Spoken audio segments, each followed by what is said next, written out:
Bueno, y mire, justamente por eso, por su valor histórico y cultural, es que le hemos venido hablando de manera permanente de este tema. Y es que los canales y chinampas en Xochimilco nos obligan a hacer conciencia de la necesidad de evitar la contaminación de las fuentes de agua aquí en la ciudad.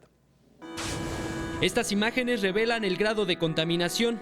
Importantes cuerpos de agua que a lo largo de los años han recibido descargas de aguas residuales contaminadas. Un problema serio que debe ser atendido urgentemente.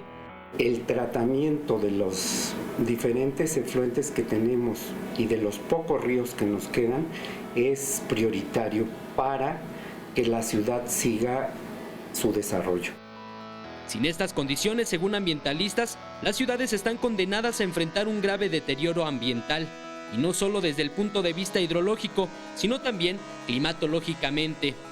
Hemos alterado tanto los sistemas hidrológicos del Valle de México que ahora estamos sufriendo también las condiciones de un cambio de clima, ¿no?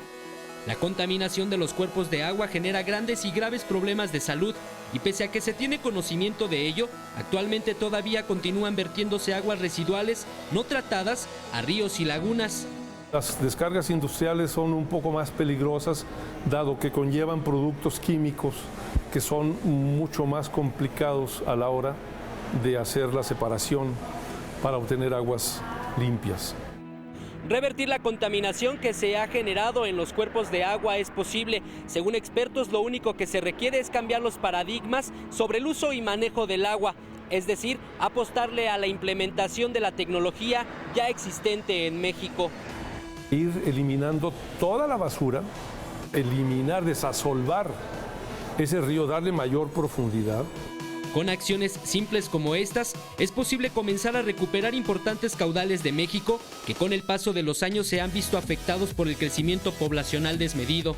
Así, en un largo plazo, los cuerpos de agua podrían volver a recuperar incluso especies de flora y fauna perdidas por la contaminación. Con imágenes de Andrés Brito, Eric Pinto, 21 Noticias.